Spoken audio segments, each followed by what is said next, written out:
you go. Did Yeah. it. Hey, everybody, it's Daphne, your favorite person in the whole world from Laura Entertainment. We are sitting down with Sean Paul. I'm going to let you say your last name because I am not going to screw that Uh, up. P- Piccinino. It's Italian, so it's a tough one. I would have had that wrong. Yeah. How are you doing? Very good. Very good. Thanks so much for having me. You were telling me, so you've got this graduation party going on. Your daughter's Yes. Yeah. like, Yeah. My son, he's graduating high school, which is just crazy to think about.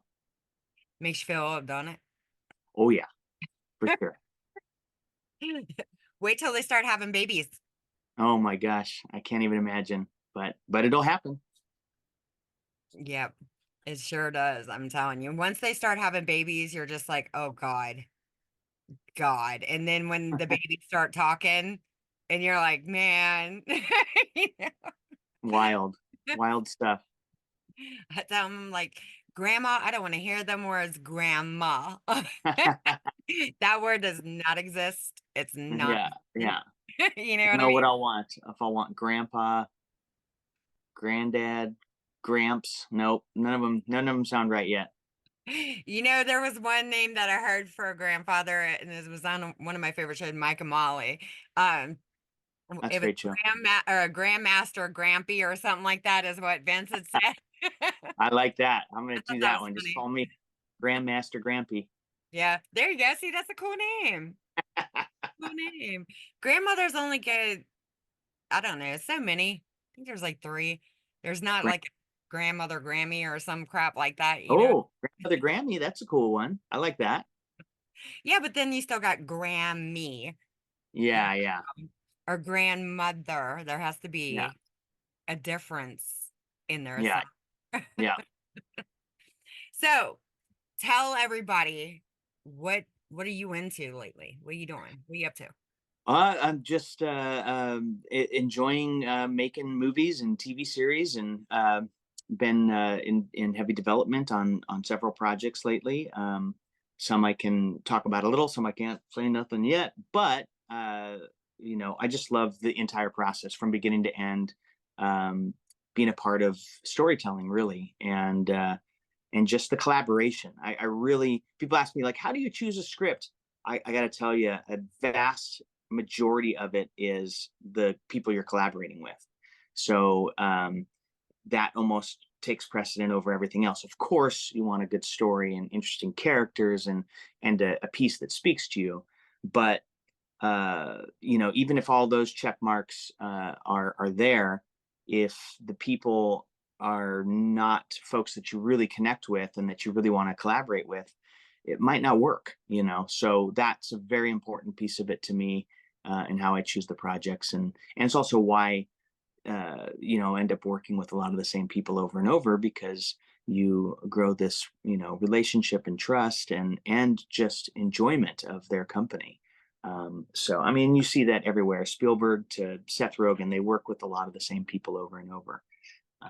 So Yeah, I mean, there's rumors that people get in their head, well, everybody's got their own clique. Everybody's got their own clique. And I've covered this actually in a segment. I cannot remember who I was talking to when we went over that about it's not about having a clique. It's about having people that you're used to working with that you know that you can rely on, yeah, because yeah, people are not used to bringing in people that, I mean, yeah, when you hire new people, it's like with any other job. You're bringing in people, you don't know if these people are reliable. You don't know if you can trust these people. You don't know if these people are going to show up half the time or if they're out there taking pictures and showing your work, stuff that they're not right, supposed to be doing. There, yeah, you've got your own people that you're used to working with, and you know those people are not out there sharing the stuff or out there, sabotaging shit, right, right, basically, and you're yeah, comfortable with these people. So it's not about forming a clique. I call it a family. Is yeah. Film my family. Yeah. It's just a family. And it's not often that families like to let outsiders come into their family Yeah, because they're comfortable with their family, you yeah. know. And I that's do just love though when I get more than one family, and then I get some crossover. I get to introduce, like when you really have that bond with people, and then you have to go because you can't always work with the same people, and you start building another family, and then you go, you know what, I think you guys would love these guys and gals, and you guys should meet. And I always love that. It's such a cool thing when it works out. It's not that it always gets to work out, but Yeah. I've brought like cinematographers and first ADs and even makeup and hair and wardrobe over to other projects, and it's awesome when that gets to work out. Of course, it doesn't always get to work out, but no, I really love having that and building that film family. It really is a trust thing, and you understand their capabilities, and they are going to have your back. You know, Yeah. so as a producer, as a director, or anybody that's kind of helping lead or steer the ship, you've got to be able to trust that the people are not only obviously trustworthy, but that they're going to get the job done, and to the level that you want them to be able to do. Yeah. So how many, if you're anything like me, I get scripts all the time that, I mean, Yeah, a lot of them are unsolicited, but I mean, I do still kind of look at them because I feel like when I'm looking at some of these scripts, and a friend of mine, Carla Christina, actually Contreras, had told me about this app that dyslexic people, it's really good for dyslexic people. It's the Speechify app. And yeah, yeah. I use this actually to save time because if I don't have time to read a script while I'm working, I I can listen. 1000%. Yeah, it's awesome. Yeah, So when I'm listening to the scripts that I'm picking and choosing, if I can't get images going in my head about how I would package that, or yeah, even if I know I would have to rewrite something, if I cannot get that going in my head, I know I cannot do anything with it. So I yeah, have to pass on it just yeah. because I know it's not going to be worth my time. Yeah, yeah. Yeah, And I don't have Speechify. I think I did have that at one point. I've got like 3 apps that do it. I think Voice Aloud Reader is the one I've been using lately. But yeah, I'm in LA, and everywhere is 1 to 2 hours to drive anywhere. So while I'm on the road, that's what I'm doing. I'm listening to scripts. I have tons of scripts that are sent, which is, I think, a blessing. I'm like, great, yeah, no, send me the scripts. Might take me a bit to get to yours because I'm reading 10 ahead of that or whatever, but yeah, and projects that I'm gonna, even like a project that I'm attached to, I will use that app to read the scripts, and I'll listen to it at least twice through, and I find that I start absorbing even more and more retention, like getting all the details, and then I will physically read it, of course, and then that by that point when I'm physically reading it, every detail is in the brain now, you know and I always love too. I ask writers when they send me that stuff. I'm like, give me a a good character breakdown of each of the main characters. Like, I want to know some of their backstory because it's hard to just jump in and read a script and understand fully the process of what the story is. So yeah, um, I find that super helpful.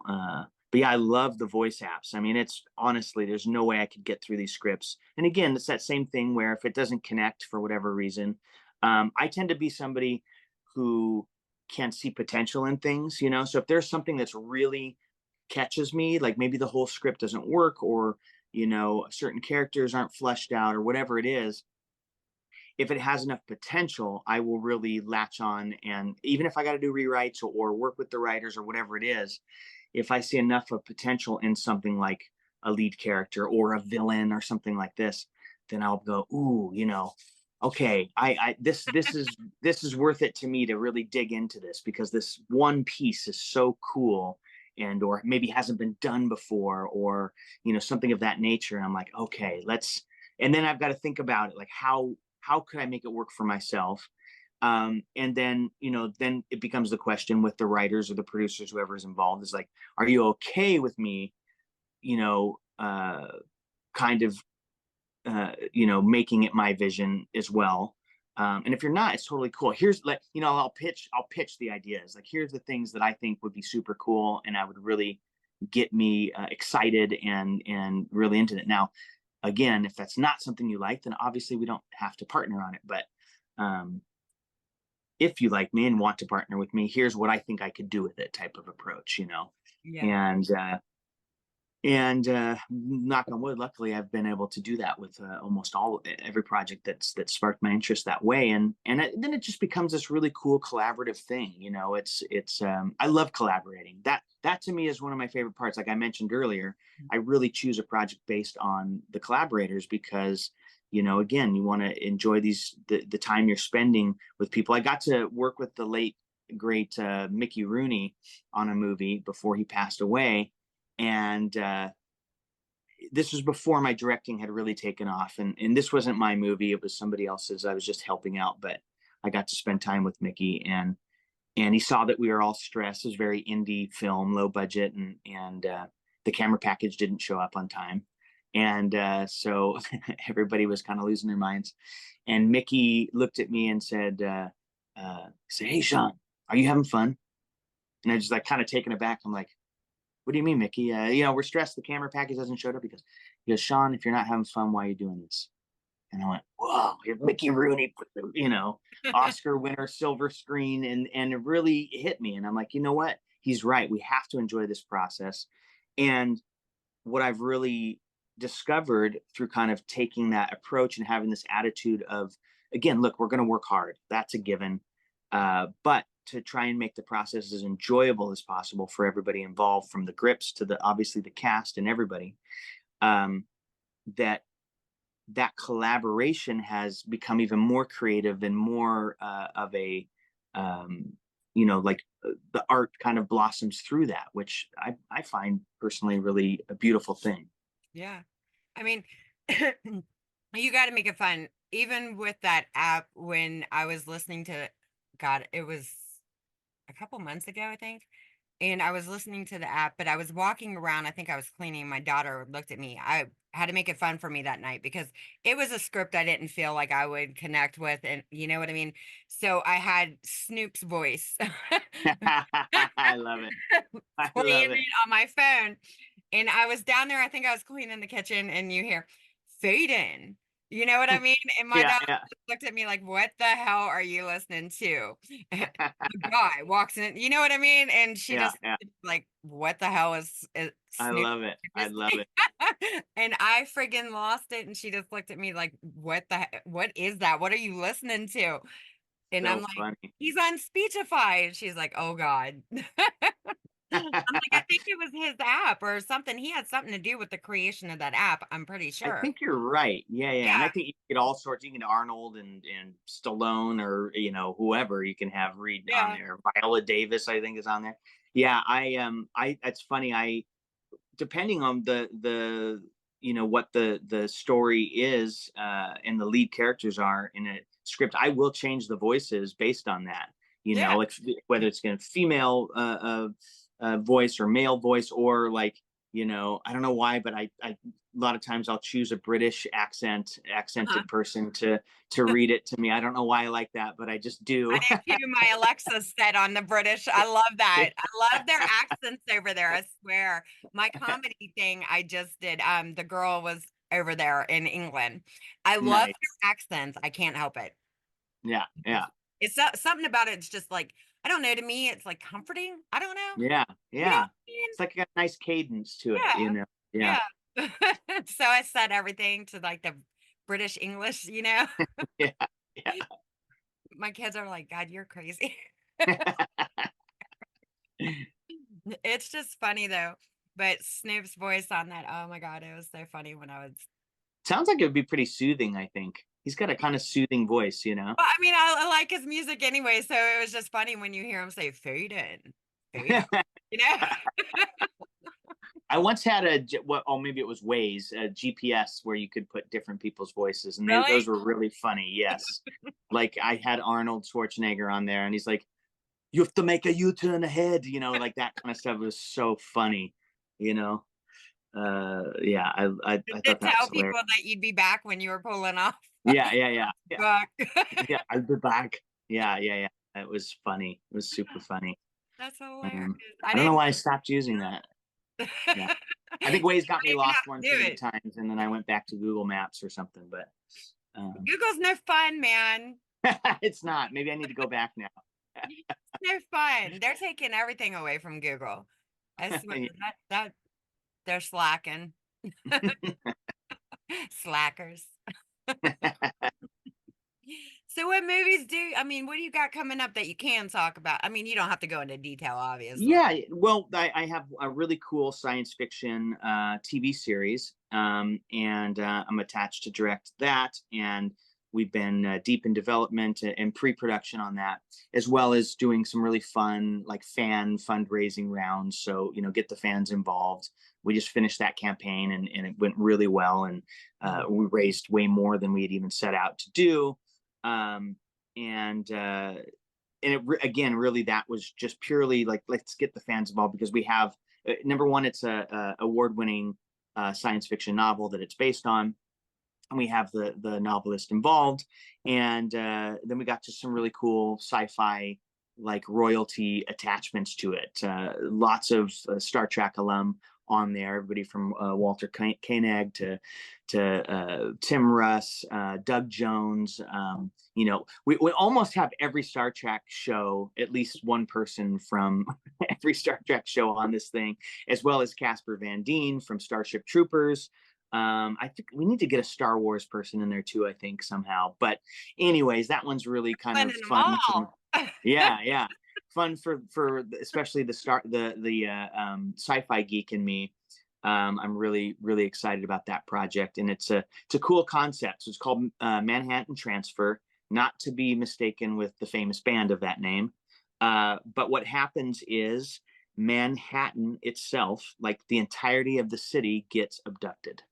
So there's this sphere that forms around the city, literally lifts it out of the ground, and it's taken out to space. And uh, on this massive ship that brings all of Manhattan on board, the inhabitants of Manhattan, have to figure out what the heck is going on.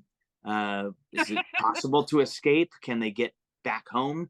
What is that all about? But they also discover they're not the only sample species on this massive ship. There's other alien species from all over the galaxy on board this ship.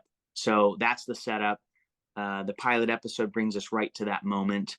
And yeah, an exciting rest of the season awaits on exactly what's going to happen there.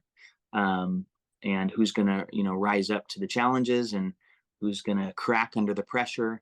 In a lot of ways, the setup of this story works in the same way as like a Walking Dead or something like that would work, where you're going to see self-preservation kick in. Who's willing to backstab who just so they can survive and prevail.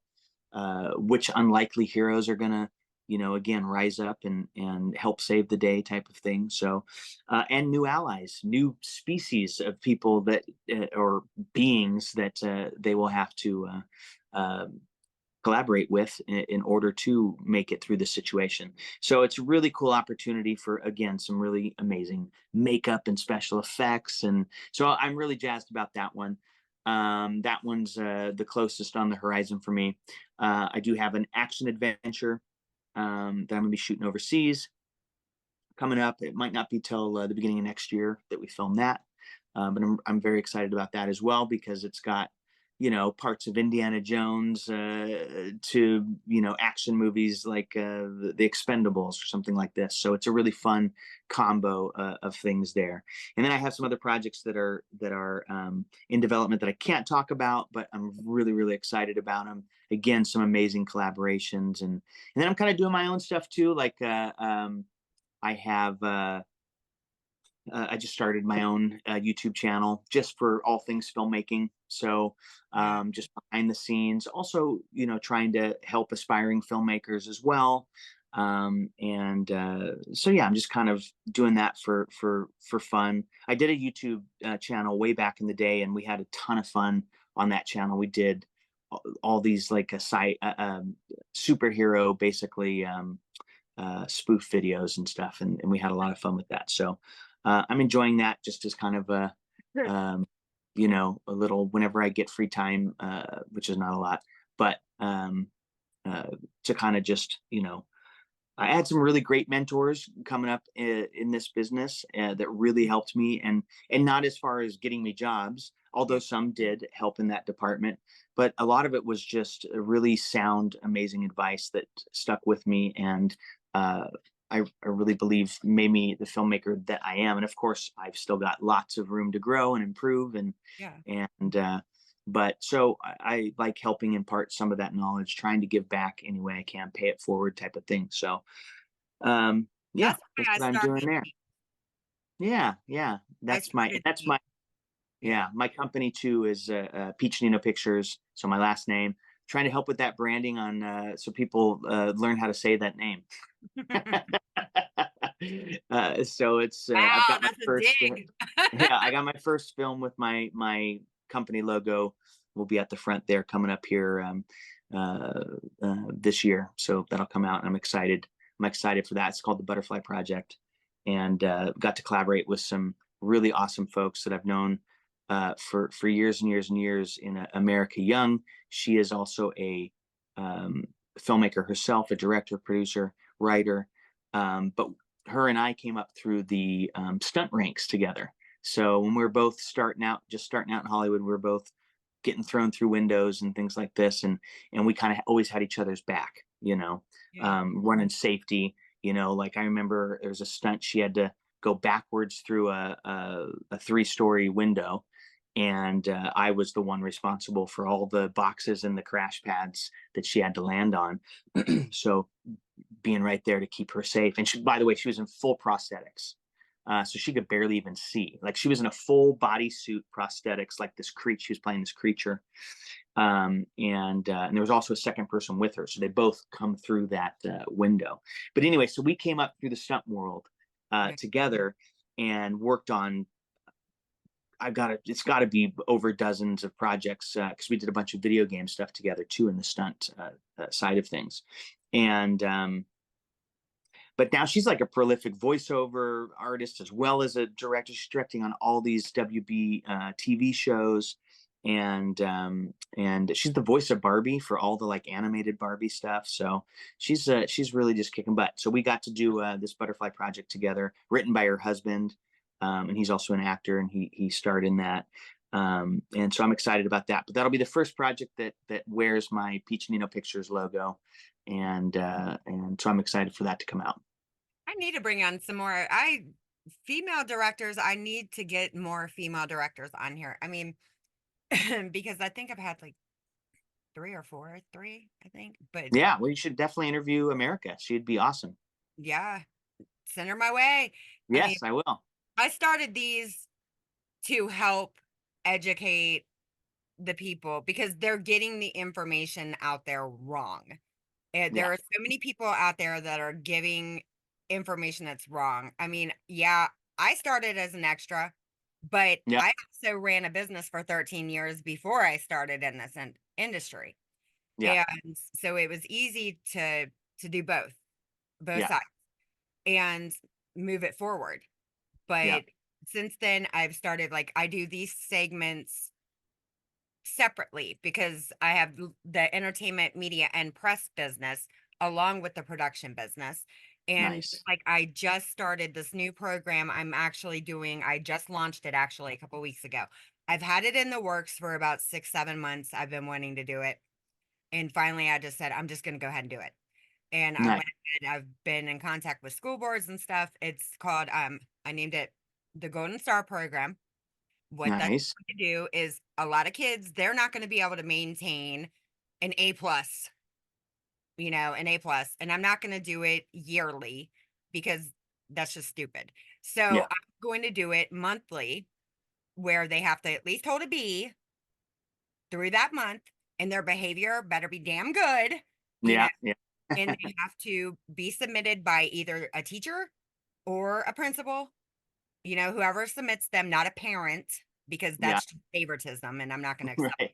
you know. Yeah, And I'm going to put their names in a jar and I'll do it live. I'll do a Facebook live, which I never usually go live, and draw the name out. And I'll probably do 2 names a week and set up 2 interviews a week. And what I'm going to do is I'm going to let that kid after they get their release forms and stuff signed, Yeah. and permission slips.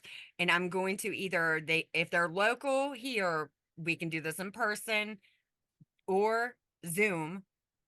Let them help co-host these Love segments it. with Oh, me. I like that. I So like that a the lot. directors, the soldier segments, the musician segments, and I mean the ones, well, this probably just the soldiers, the directors, and the writers. I think I'm going to not do too much with the musicians because some of these are kind of bad. Well, I mean, not, it's the language, More adults. Yeah, yeah, yeah, And yeah. I know it's More adult definitely music. not Yeah. gonna happen on the comedy segment because that's called censor this, and that's got a whole, Yeah. you know? Yeah. Yeah. No. They can't do that one. But Yeah. the other ones, if there's not a kid coming on, that's fine, but if there is a kid co-hosting that with me, I'll keep it light, we'll Yeah. Yeah. we'll keep Yeah. it light. But I think it's a good learning experience. Plus it's an incentive for the Yeah. kid Yep. to to motivate them. Plus, it motivates them to the arts Yes. Yes. Which is very important. and not just being famous because that's all they care about nowadays. Oh, I want to get famous. I want to get famous. I'm going to be a YouTube star. Okay, first off, I only used YouTube to embed to put it on my website. That's it. Right. I Right. use it for. Yeah. And I mean, I don't get on YouTube that often, but that's all they care about. There are other things in this industry that they could be doing, Yeah. like, directing or so many more things they can be doing in broadcasting, even stuff like that. This Yeah. Yeah. is a chance for them to get to learn more than, oh, I just want to be a YouTube star, you Right. Yeah. know? Yes. I think that's great. Or TikTok star or whatever it is. Yeah. Yeah. I can't stand TikTok. I think that's just Milli Vanilli shit. I'm sorry. I mean, yeah, you're really good at TikTok videos. Congratulations. How would you do on a real set? Yeah. Yeah. Yeah. Yeah. Not everybody could hack it. Yeah. Now Good. I will say I've been surprised by some of them that Some that can. really can. But Mhm. yes, as a vast majority. But yeah, I worked with a couple of TikTok quote unquote stars, and they were really good. I was Mhm. like, wow. But they also, to be fair, had started actually learning the craft. So Yep. studying acting, like going to classes and working with coaches. So that it wasn't just, you know, I think there is obviously uh, folks that won't, go that route and they're just trying to be famous, like you said. But there are some that really use it as a bridge to then really work on an actual craft and art and I applaud that. I think that's fantastic. Yeah, it's important. It is important because they just concentrate on the fame portion, but they don't concentrate, I mean, on, do they not realize, okay, well, when you're on a film set, it's not a 30-minute or a 4-hour job. You're Yeah, there for 12 hours and you're literally working 18 hours, yeah, you know, yeah, before. for sure, for sure. You know? Yeah, So you need to learn the other side of this industry before you really think about getting into this industry and yeah, take it serious. Because if you don't, I mean, still have fun. I'm not saying don't yeah, have fun, but take it serious because if you don't, absolutely. you're not going to make it far, you know? Yep. Yeah, and it's I tell people all the time, you can't wait for people to discover you. You've got to get out there. My biggest advice to everyone from actors to whatever it is, editors or cinematographers, go out and make your own stuff because there's really no excuses in this day and age. Every phone can shoot something, so obviously that won't be the quality of certain things, but once you get out there, you're making things, you're getting creative, you're collaborating with other creative people, you're going to grow and you're going to get new experience and you're going to make new relationships, and that's just so important to getting better at these crafts, but also that is a way to quote unquote get yourself discovered, and work begets work, all of those things. I just think it's really important to keep creating. Create is my motto. Yep. Let me ask you this. This is something that I've had a debate about with a lot of people. And I mean, I get it as far as a casting perspective, with the agents and the, managers, because I Yeah, have a management business too. When people are doing their resumes, and this is a big one, yeah, okay? And there's a lot of people out there, oh, don't put extra work on your resume, unless you're just starting off. Okay. When somebody approaches me, this is what I look at. Even if they are extras or if they yeah, have been extras, if I don't see anything, like say they've been in 10 movies and they were all extras, but they leave all of that information off of their resume and then they send me something with one job or two. yeah, yeah, I'm looking at their resume and I'm like, you have no experience. yeah, You've not yeah, barely been on a film set. And yeah. then you That start set experience talking. is huge. Yeah, about the oh, I've been on this. I was an extra, but somebody told me to leave that off the resume, which I get that. But Yeah, here's my outlook on this. I would rather somebody send me a resume with that background on there because that right there tells me you're not an idiot. You've yeah, actually been on these film sets, therefore, you already know these film terms about sharks and stuff like that. So you're not going to be a problem on this set yeah. versus have you only Understand done one? marks, and yeah, understanding where marks are, and understanding where, all the different things. Uh, um, yeah, I think.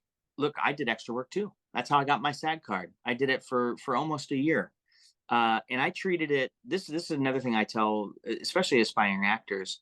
Um, but I always knew I wanted to be a filmmaker, so I did pursue acting as well. But that was not my end goal. My end goal was to be a filmmaker. Yeah. And so I treated it as a paid education.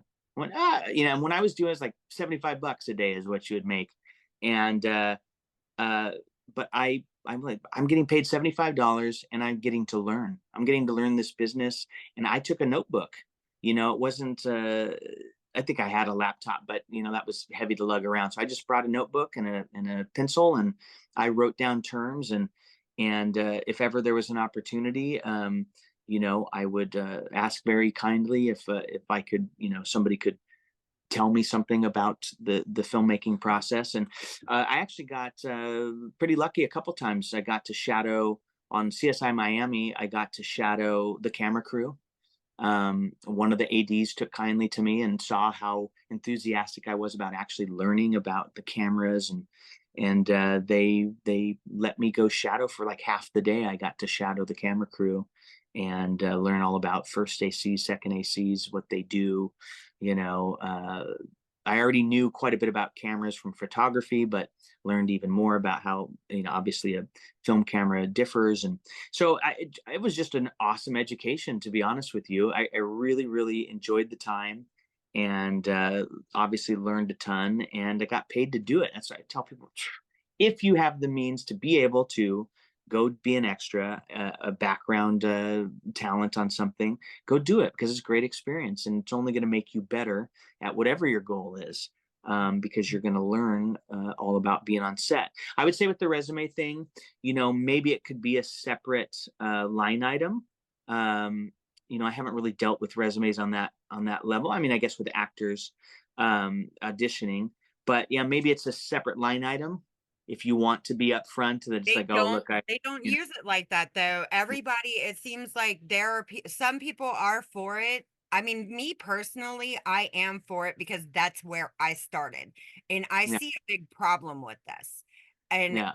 it is. It's a real I big like problem seeing I in the like seeing it industry. all, like even theater experience. I'm like, put it on there. Like, let's Yeah. see that you've been working on this for a while. Yeah, I'm definitely for it as well. Yeah. I think where the it might get sticky is if it's like, masking it as you were like a co-star or something like that, which, Yeah. a lot of people do the fake it till you make it. And Yeah, they need um to quit that, but just they yeah, could put extra, or, background or maybe, yeah, like you said, something underneath their actual roles, but, just yeah, but it still shows, yeah, shows you I've that been you have on experience. 44 TV shows or whatever. That is, no matter what, it's good experience. And I also think that um, you know, the importance of putting in that time, it's Mhm. we all have to start somewhere. So I even feel that way on sets. Like I do not allow anybody to treat any position, and of course extras or background, uh, in any negative way. Like I will not ever put up with that. Yeah. But that even goes for grips and that kind of stuff. Like you can't treat any of these all these positions are so important to making a film. The stunt community as well. It's like that thing of oh well they're just stunts. No, I'm sorry, excuse me. I love This stuff. integral part of this process. Mhm. And I'm actually really, really excited that the Oscars might finally recognize stunts. This is like a new story that just came out a couple days ago. It They looks need like they're gonna. to. Oh I my mean, gosh! stunts are what make I mean, you films. can't even do a kids rom com. Not a kids rom com. A kids like family comedy without stunts. Like it's all over. There stunts and everything since Chaplin and even those early days. Stunts have been a big part of it. So to not be recognized by the Academy is a really strange thing. I don't get it. Most of the other award shows do recognize stunts, and the idea that's being floated around for the Academy for the Oscars is basically like best stunts in general, which I really like. I really like that it would be a like ensemble. Basically, it's like what's the best stunts for a movie for the year, and Mhm. that idea that means the entire stunt team would win an Oscar. And We know I Tom Cruise's ass would take one for sure. Oh yeah, oh yeah. Oh, His listen, ass is up there listen. I flying know, I jet. know a lot of, the teams from the Mission Impossible's, and a lot of the folks that work directly with him, and there's not a single one of them that has not commented on he's crazier than all of us. Like he'll do the bigger stunts than any of these Oh, stunt guys. yeah. I mean, there are stunt guys. There are stunt guys that'll go toe to toe. Don't get me wrong. Those are those guys, but he's even out crazied some of the stunt guys. Like they're like, I'm not going to run down the side of that building with 100-mile-per-hour winds. And Tom's like, they're like the safety experts, like you can't do that. So he got a different safety person. Don't tell me Like, what I can and cannot do. yeah, I know. listen, that's a really funny story. I'm trying to remember who talks about that. Oh, it's Matt Damon. Matt Damon talks about that story a lot, where Tom Cruise is like, well, I guess we got to get a new safety person because I'm gonna literally run down the side of this building, and he did it. He did it when everybody else was like, it's not safe, but he's just he's got that confidence. I mean, he flies jet fighters for fun. He's elevated his talents to a level where he's comfortable doing 360 corkscrew spins in a helicopter.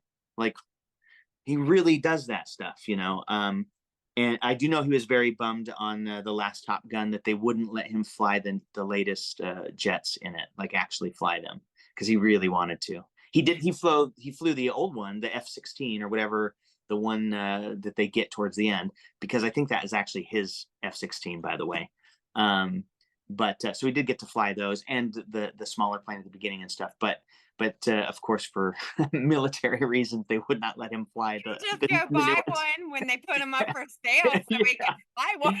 Well, I know he owns a bunch of World War II ones, like the Spitfires and stuff. Yeah. He's got a really amazing collection, obviously, of those. But yeah, I mean, you're talking about a guy who literally flies jet planes for fun, and he's got an astronomical amount of jumps, parachute jumps, like in the thousands. So he's considered like the top level skydiver because he's put in so much time doing that. He's So yeah, junkie. That's what it he's is. like the ultimate stuntman. Adrenaline junkie. Even Jackie Chan's like, I'm not a stuntman like Tom Cruise is a stuntman. Like that's Jackie Chan. You know what I'm saying? Like, yeah, pretty wild, pretty fun. Yeah, he would definitely take one of those awards. But I mean, there are things like I don't know that people just like to do their own stuff. Like I like to do certain things, and people, I'd like. they try to tell me no. Like there's a scene in the movie, one of the the movies that we're gonna be putting out where there's a chase, and I'm like, I'll drive the car. No, you won't. No, you won't. And just like I like to ride motorcycles, I've got my Yeah, motorcycle license, and they're like, stay off the bike until we get this filmed. Stay off the bike until we get this filmed. I'm like, you guys are no fun. I'm still yeah. gonna ride. If somebody shows up with a motorcycle, I am gone. I've got uh, I I've got 3 motorcycles right next to me right now. I love riding too. I love him, and I mean, my favorite because I had a 48 is what I had. It Oh, was a beautiful. 48 1250 with twin brother racing pipes on it. That was my baby. Nice, I love that nice. bike, and it broke my Love, heart when I sold it. I was like, "Man, I gotta sell it," but I had a bad omen. It was like, I don't yeah, it has got bad vibes, and when I get bad vibes, that's when I've gotta listen to it. I understand that. Yeah, yeah, I ended yeah. up getting another one, then I kept that one. It just wasn't fast enough for me, so I sold that one too. So you're Yeah. a speed demon. I'm just a cruiser. I'm just that I'll go to the track and I'll do, mostly car stuff on a track, but I'm just a cruiser on motorcycles. Like, obviously in Southern California where I live, it's kind of crazy with traffic and people are kind of insane on the road. So Oh, I that's don't here like, too. I won't uh, take a I don't go motorcycle on the on a freeway. highway. I will not No, ride a motorcycle on a highway. I will take a I back don't. road all the way from here to California before I will ride that highway because Yeah, you got yeah, too many idiots that are either on drugs or they're either on their phones. They are not paying yeah. attention to you. I Which the will, phones might be worse than the drugs, to be honest. It's so yeah, distracting. yeah. Yeah, I've driven from Orange County to Pasadena all on surface streets. And the funny thing is I beat the GPS time for a normal route by like 25 minutes. And the fastest I went was 45 because I was on just surface streets, and I literally still beat what the traffic would have been had I been on the well, I'm of course splitting lanes, maybe not, but yeah, I just cruise. I cruise along the coast. That's my favorite thing. The California coast really is uh like slept on. It looks like Europe in a lot of places, these sheer Yeah. cliffs, and like up in Northern California, it's so Big Sur, it's so beautiful. So that's really what I ride, and I just cruise. I have a Triumph 1200. It's called a Speedmaster. It's got some get up and go, but that's not my thing. I'm I'm like not that in a racing. car. I'm a speed demon in a car. I'm not even gonna lie. I made it from Ohio, get this, Ohio to Milwaukee. Okay, that's usually a 10-hour drive. Yeah, yeah. I made it there in 6.5 hours. Wow. And Yeah, no ticket? yeah. I pretty much knew where them cops were gonna be sitting. So I was like, you know, Yeah, I was on a mission, yeah, yeah, yeah. I've been there. I've done that too. Yep. Yeah. Yeah, yeah. It's fun. But the motorcycles, it's one of my passions. It's my happy place. Like when I'm on a motorcycle, it just all my stresses melt away, and my wife now rides too. She's got herself an Indian Rogue Scout. Yes. So we were talking about motorcycles before we kind of got cut off there. So we kind of had to start over, and that's what that conversation was about. Anyway, Yes, yeah, and his wife has a real pretty motorcycle, you guys. It's really pretty. yeah. Indian Rogue Scout. She looks way cooler than me when we're riding. I like But that blue. a lot of fun. That Yeah, blue, that blue is one of my favorite colors. I love yeah, blue. Yeah. yeah. My car actually is blue. The motorcycle I just told you that I had sold actually was blue. My baby though, the one that kind of broke my heart it was all black and like a black shadowy type gray also Ooh, lines through it. oh, I like it. Yeah, It was so pretty. It was so love pretty. that. Yeah. And it was a one seater too, so I didn't have to put anybody else on with Oh, nice, love that. nice. Nobody could say, "Can you take me for a ride?" Nope. I have another seat. Yeah, Strap it in. her Scout doesn't have a second seat, so See, so she don't have to share. yeah, Smart yeah. woman. Well, it all started because she was on the back of my bike, and we are doing a charity ride called the Distinguished Gentleman's Ride, and it's all about raising money for prostate cancer and also mental health. Mhm. So we were doing that ride. It was like a 3.5 hour ride, but a lot of stop and go. And so we got to the end of that ride, and she goes, "Next year, I'm riding my own bike." I go, okay, well, you're gonna have to get your license, all that. And she did. She got her license, and I honestly thought she'd maybe never ride except for that charity ride. Nope, she then's like riding every day, and then like I'm gonna go get my own bike because she was riding my Royal Enfield, which is just a little single cylinder 500, really cool to kind of as a beginner bike. But she went and got herself a 1200 cc Indian Rogue Scout, and just is rocking that now. So You know what I tell everybody? This is what I tell everybody when they're like, "You're a girl and you ride," and they just look at me. I'm like, you know what? I got tired of being the bitch on the back. That is why I went and got my own motorcycle because I got tired of being the one stuck on the little pillion pod, and yeah, I'm done with that. I went and got my own bike. I don't have to worry about it now. And they I just look think at me it's way like, more fun, you know? I'm sure there's people that like riding in the back too, especially if you got one of those big old bucket seats or something. But yeah, I mean, for me, I mean, I would not want to ride on the back, so I totally get it. Yeah. imagine that as a man. Yeah. Yeah. And the woman driving you around, and how you gonna feel, Yeah. Yeah. you I just know? like to be in control of the vehicle too, so I know I would want like, That's me. and motorcycles too are one of the ultimate like uh that ultimate feeling of shifting gears, like people that like race car driving and stuff. A motorcycle gives you that ultimate feeling of everything's working in tune, and when you shift just perfect, ba boom, ba boom, ba boom, it's just such a cool feeling. That's how I am with stick shift cars, and I mean, because I favor stick shifts over automatics any day of the week, Yeah, and when I always get a stick, well, right now I have my Alpha, it's an automatic because apparently they don't make they don't that. even make them. They don't even I make know. them for most cars.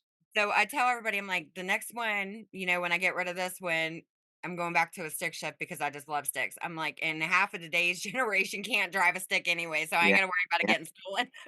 you know? I have that happen on sets a lot where the actors have just never driven a stick shift, and you will have some old Jeep or something that's for the movie, and they're like, I can't drive that. And that becomes a lesson. We have to do the driving lessons for the talent that has to drive those things. It's really really funny. We Um, shot something here. I let them use my house. We did this little, it was a little I don't even know what's going on with that. But I let them use my house to film this. And what was funny is there was the ending part of it, and nobody could drive the stick shift car that was needed except for the guy filming the damn thing because it was his car. And I'm like, well, I'm not in that scene anyway. So how about I just drive the damn car since I'm the yeah, only one who can drive the damn car? yeah, And yeah, he's like, oh, okay. Well, he let somebody go in front of me. I felt so bad before he finally just was like, he stalled the car. He was grinding this guy's. oh no, oh no. I'm like, oh my God, there goes his clutch, man. And I told the guy, I was like, get him out of your car. I'm driving it. Because Yeah, if not, you're not going to have a clutch to get home with. yeah, yeah, oh my god. And I just jumped in and bam, I'm gone. And I felt so bad because that guy, his poor car. Oh man, that's the worst smell too when the clutch is burning. Oh Oh, man, it was he lied though. The guy, he was like, "Oh, I can drive it."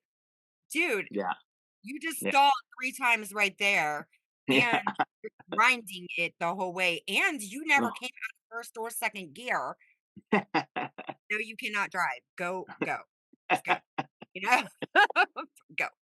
But, I mean, it's just crazy. Oh my god. Yeah, when I come out there though, I know enough people out there, I'll borrow me a bike somewhere. Yeah, yeah, Give yeah, her a let's ride. ride. Yeah, it's I never turn down a ride. It's my like I said, it's my happy place. Yeah, I'll definitely would tell your wife, "Hey, come on. We're going riding. You got another female rider right here. I'll go with you. Yeah, I'm yeah, happy to take you." yeah, yeah, that'd be a blast. Oh, yeah. All right, so I guess I'll wrap this up. That way there you can go spend time with your family because I know your Oh, family's there. We don't wanna keep them waiting. yes, yeah. Well, thank you for coming on. Of course, thank you so much for having me. I'd love to come back anytime too. Oh, yeah. Hey, especially when, we start doing those when the school year hits. Yeah. Yeah, Yeah, for sure. Yeah.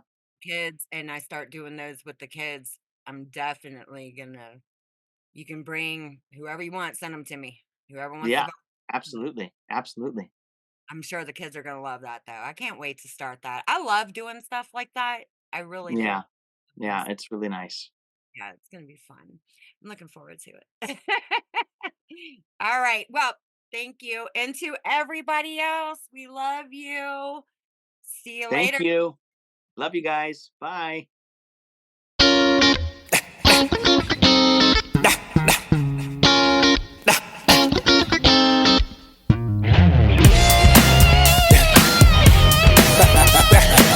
Yeah, yeah, it's over, baby. You said that you love me, you said that you care, you say that you will die for me, girl, but you know that just how that. I don't care what you say, I don't care what you do. No need to look to your left, girl, cause nothing belongs to you. Now you try me, you know you can't run them games on me. Now you creeping, I saw you stepping out with that G, yeah. Say what you wanna say, do what you wanna do, play how you wanna play. It's over, it's over, it's over. Say what you wanna say, do what you wanna do, play how you wanna play. It's over, you know, you know, you know it, you know it. No more playing with my mind, no more wasting all my time, no more telling all your girlfriends that you're spending every dime. You know you don't get nothing from me. It's time to set your whole heart free.